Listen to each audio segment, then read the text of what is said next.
Welcome to week 4 of The Artist's Way with me, your host, Michael Allison Dennison. I'm still your host. We will not be getting a new host. This week I think we might get straight into the check-in. Last week was definitely long. This week will be shorter. I got my eye on the clock and my laptop battery is low, so don't you worry. And that bitch was telling me to back off because her man had looked at me wrong. If anyone called me sweetheart, it was passive aggressive at the bar. Yeah, so right into the check-in. I forgot what I was doing. Question 1. How many days this week did you do your morning pages? Tantrums often show up as skipping the morning pages. How was the experience for you? And I think it's interesting how she talks about tantrums showing up when you skip the morning pages, but they really do. And I skipped my morning pages a lot this week. Let me pause real quick and check how many days I did them. I'm guessing 2 or 3. Okay. Guys, it was 4 days. I did them 4 days this week. Yeah, not perfect, for sure. And I'd like for my morning pages to be more in the morning. I'm still working on that. But I do want to add some quotes about morning pages into this video because I think that's a lot. I didn't do them, but I took a lot away from the reading about morning pages and how important they are. And I guess I didn't do them until I started reading, and then I was like, oh, that's why I'm not doing them. Okay, so I'll just read you the quotes. I'll fill you in. He goes, just as an athlete accustomed to running becomes irritable when he is unable to get his miles in, so too those of us accustomed to morning pages will notice an irritability when we let them slide. And I wouldn't say I noticed an irritability when I let them slide, but I definitely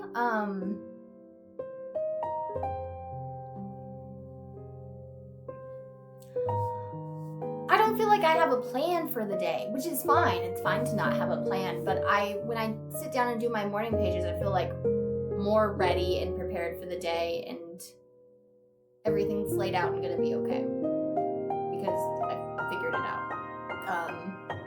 And I guess it does lead to like irritability when you don't have that all figured out and laid out for you. Anyways, she said most of what I'm gonna read about is how when you do the morning pages, you have to confront yourself and your problems, and yeah, sometimes that's not the easiest, and so you shy away from the morning pages instead of, because you know if you do them, you're gonna have to write about that. And then if you write about that, you're gonna have to make a change about that. And that's just, oh my god. Okay, so, here's the quote on morning pages. Faced with impending change we have set in motion through our own hand, we want to mutiny, curl up in a ball, bawl our eyes out. No pain, no gain, the nasty slogan has it. That's so true. And it goes, and we resent this pain no matter what gain it is bringing us. And that is extra true. Okay. This next quote too, that goes with it. Next paragraph. I don't want to raise my consciousness. We will. I want, and thanks to the morning pages, we learn what we want, and ultimately become willing to make the changes we needed to get it. And it's really cool to do the morning pages. I think everybody should do them. And I think I should try to do them more often in the morning, first thing in the day. I don't think I've ever done my morning pages first thing in the day. Maybe once.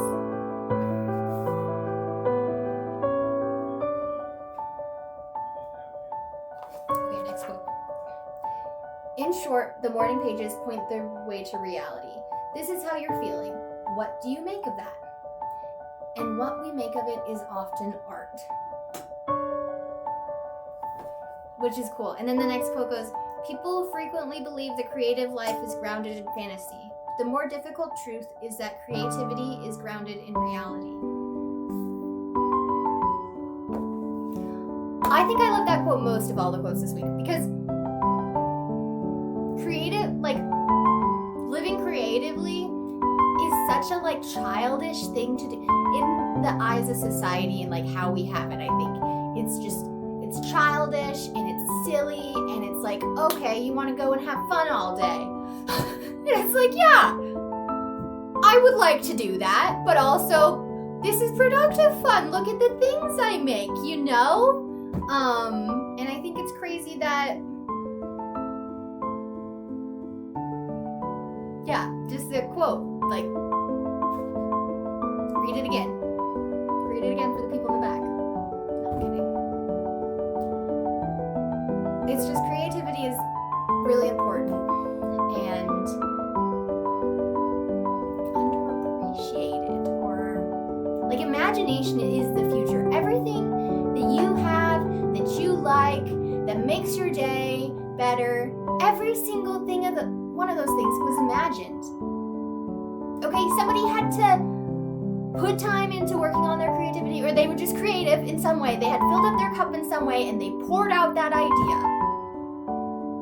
So it's so not silly to think about filling up your cup and doing the morning pages and maybe taking yourself on an artist date once a week. I don't know.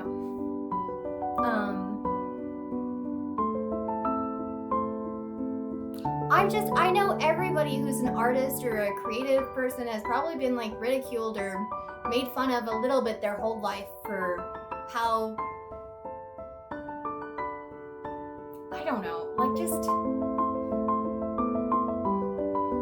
like, okay, but let's get back to the real world now. Okay, that's a nice thought, but let's get back to the real world now. It's like, how do you think they made the real world? They made it out of thoughts. People had thoughts and then we made it, okay? We can make it different, and all of it is just clay. That was like one of my big takeaways from this week, is that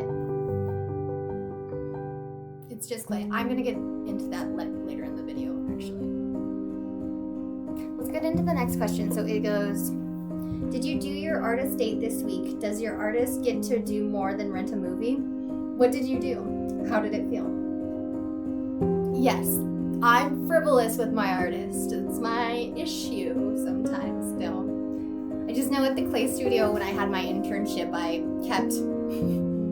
would like buy another tool and order another tool and order another tool, and I'm like, oh no, I need this tool. And there's so many cool, fun clay tools, right? Or like different glazes you could order, or a little height thing for like making all the cups the same height. And I just, or all types of sponges. There's so many types of sponges, and I need one of all of them. And like 3 of the mud ones.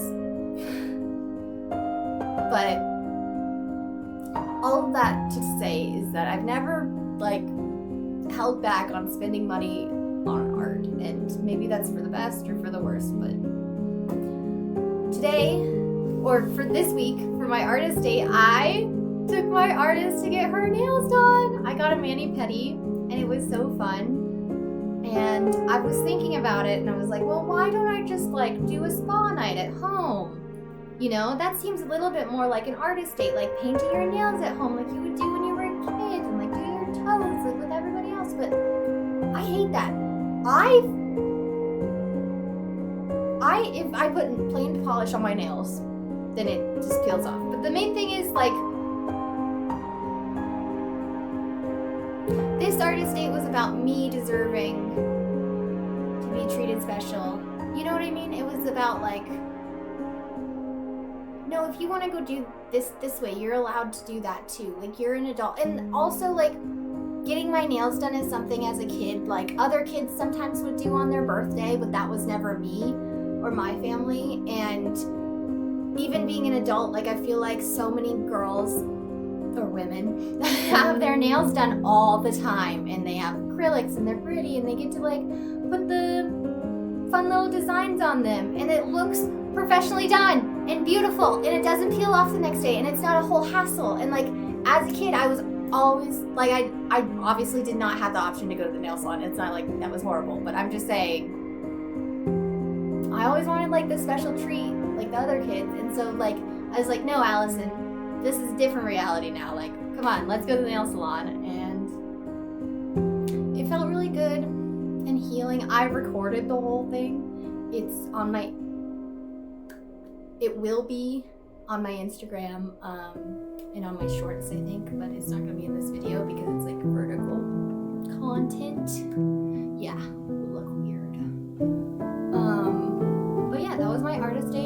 most wonderful, incredible, best day of the week. Always. It's always the best day of the week, and I always leave my artist day with such a good mood. And it's good to give yourself a treat once a week, and it's just so, it's going to be consistent with yourself, with rewards too, because you are definitely, like, if you're being consistent with achievements, it's only fair for you to, like, give back a little bit to this person who's, like, working so hard every day to keep you afloat. But that's just my take on it.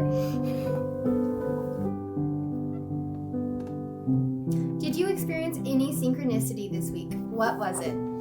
Yes, I did. So I've been putting myself out there with, like, being creative, and just like I said last week, I was looking for jobs, and I experienced synchronicity with my sister's marketing, or my sister's coffee shop, and, like, doing the marketing for that.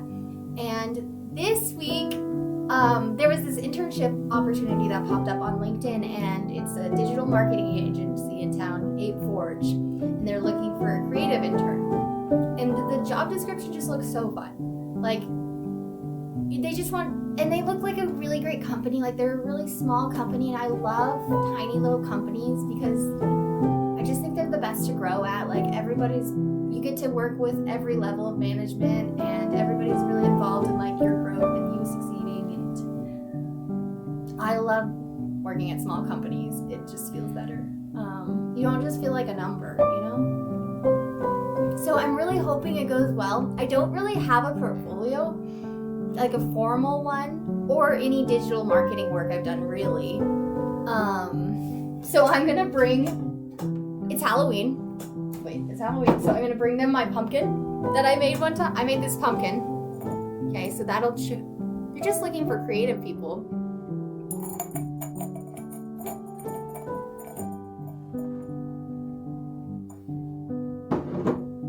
And this cup that I made recently that I really love, like, there's, like, this one spot on it. It's so pretty. But I'm like, how are they gonna see that I made this and this? And also, I'm gonna bring these little paintings. And I'm gonna bring them a few pitch decks, like the pitch deck I sent my sister for her coffee shop. And then I made a pitch deck for, like, a matcha business this past summer for my friend, and we were gonna make Mad's Matcha. It was gonna be her thing because it's my initials and her first name's Madison. It was Mad's Matcha, and it was, like, a genius idea.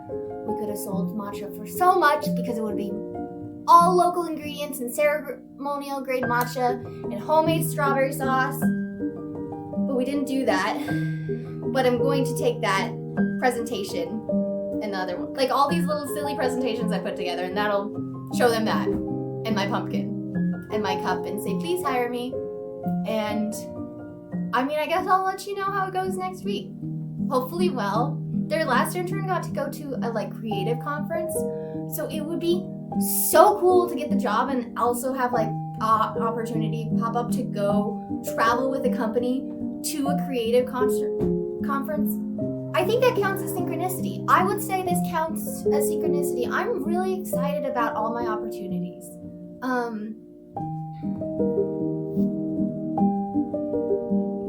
It says, were there any other issues that you consider significant for your recovery? Describe them. Again, no. Maybe if I, like, dig really, really deep, I could find something, but working through my own stuff in the morning pages, for sure. I mean, we all have our own bad habits. But no. Not like any huge things I found significant for my recovery this week. Okay. And then before I let you go for the week, I want to talk about what I had to do this week, which was reading deprivation. And yeah. Basically, when the book was written, there was just reading.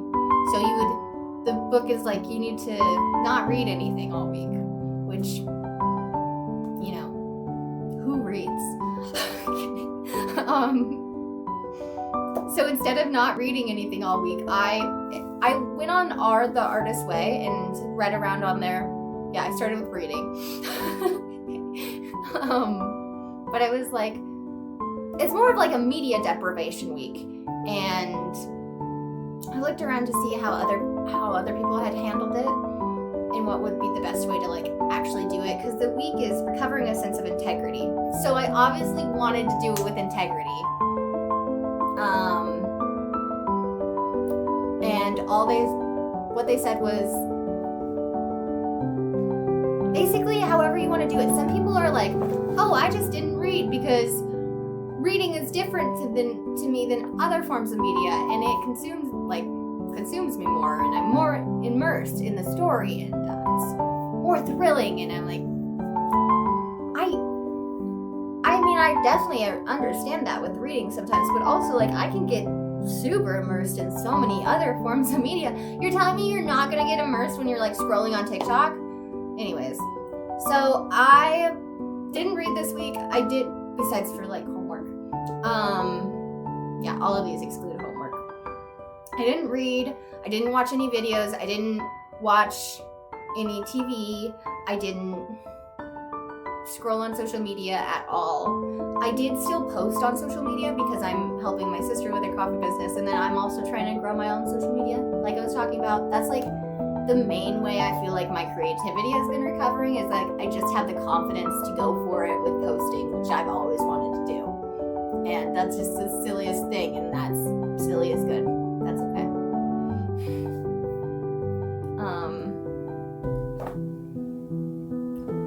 And yeah, I did that. So I started Monday evening. I fell asleep watching Twilight, and then Tuesday, no media. Wednesday, no media. Thursday, no media. Today, no media till I'm done with this video, and I'm so excited to go consume media. Let me tell you the main things I learned about myself.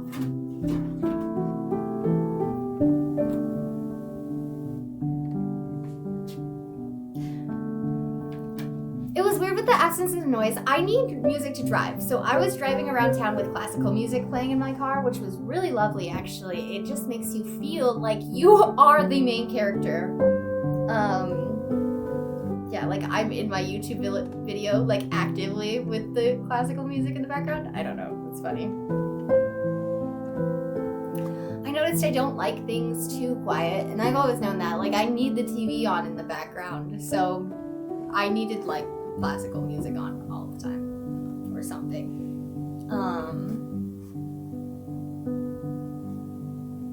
I didn't really have FOMO on those days. I felt better, and obviously if you take time away from social media, you're gonna feel better, but I think why I felt better is because what I was doing was enough. It was always enough because there was nothing else I thought.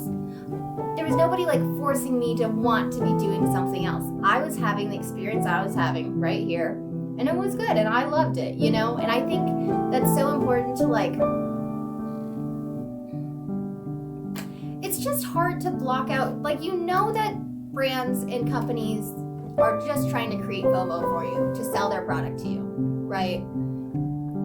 And you can go into social media and see the partnerships and everything and know that and like separate it, but you can't really fully like get it out of your head if you see it, right? And like there's even like science that says if you see a product a certain amount of times, you're gonna want to buy it. Like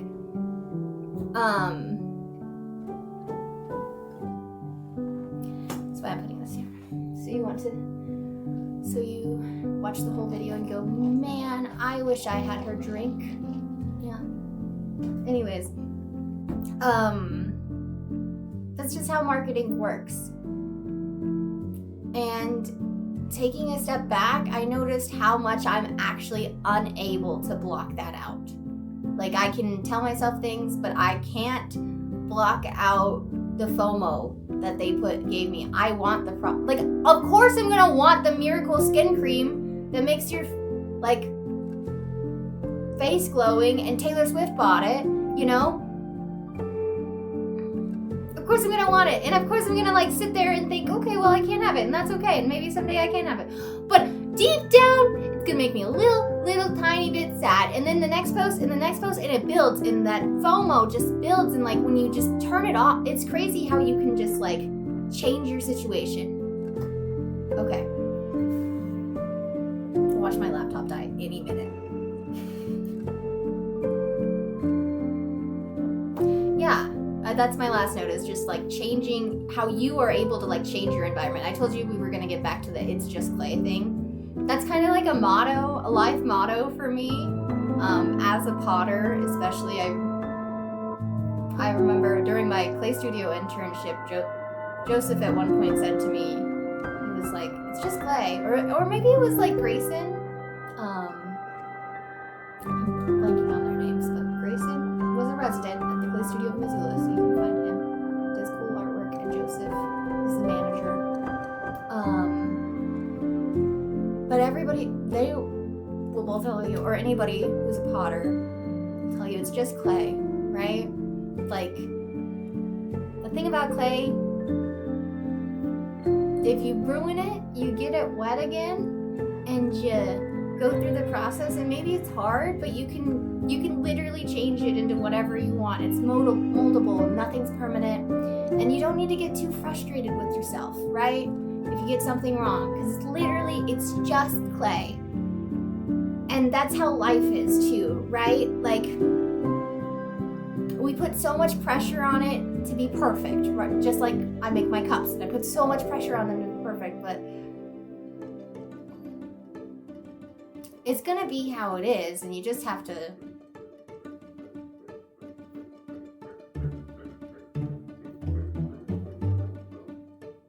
can't get too mad at yourself when you mess things up, or like when you make a mistake, because you're gonna make a mistake. And when you make a mistake, you need to remember that it's okay. It's gonna turn into reclaim, and we're gonna process it, and we're gonna make something really, really beautiful out of it. And I think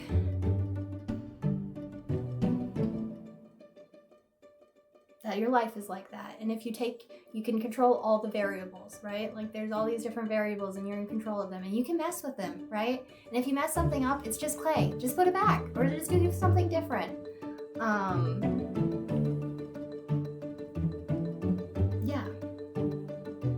And with that, you could build anything you wanted to. You can make this life whatever you want to make out of it. Leap and the net will appear, as Julia says. I will end this with telling you the media I missed most this week.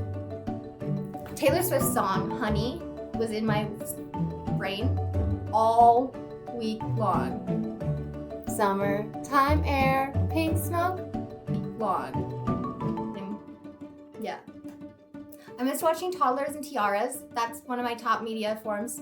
I will watch them on YouTube. They have the full episodes. And I love watching it while I'm editing things or making art. And so it's like so frustrating, because I was trying to edit this week, or like do some things in Canva, and I needed my Toddlers and Tiaras in the background. Like, the classical music does not hit after several days.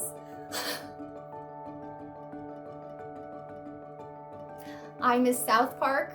Just like watching a stupid show at the end of the day to relax. But I think it's funny too, because you think you're gonna come home and watch a stupid show to get your mind off things, but you watch this stupid show and it actually talks about the world, and then you find so many different things for your mind to come up with, to worry about, and you actually are just putting yourself back in the world instead of taking yourself out of it to relax.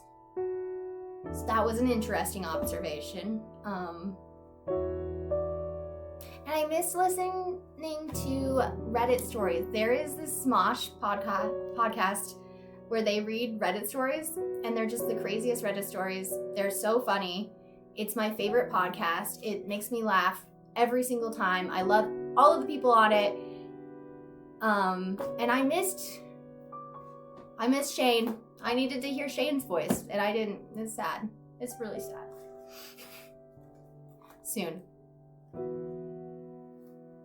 And then I miss playing Plants vs. Zombies. I will do this thing where I'll like have a video game that I am hooked on, and then I'll loop to a different one. It's weird. It's like favorite foods, like how people eat the same food for like 2 weeks and then like get sick of it and not be able to touch it at all. Do it with video games. And currently I'm Plants vs. Zombies, and I just like play through it and then play through it and then play through it, and that's how I relax. And I don't want to play a different, more advanced video game. No, thank you, sir. Other favorites: Stardew Valley, Monopoly, Mario Bros, Super Mario Bros, just playing it all the way through. Okay, I love you all. Anybody who watched this video, yes, I love you for watching this video. That's like, you did that for me? You stuck with me this whole time to listen to my thoughts and ideas? It's so kind. Okay, have a great week, everyone. Remember to take care of your inner child a little bit. Okay, here's the fun outro. Did you think I forgot about the Louvre?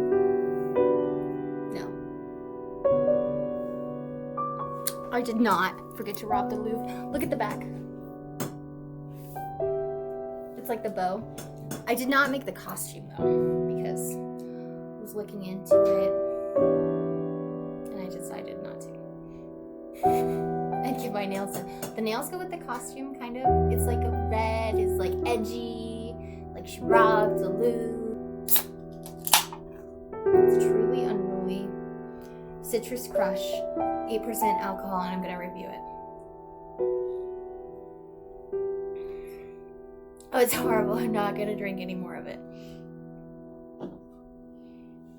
Yeah. The earrings are my favorite part. This makes my inner child really happy too, like sitting here in a costume. Like I just love being in a costume. Something about it.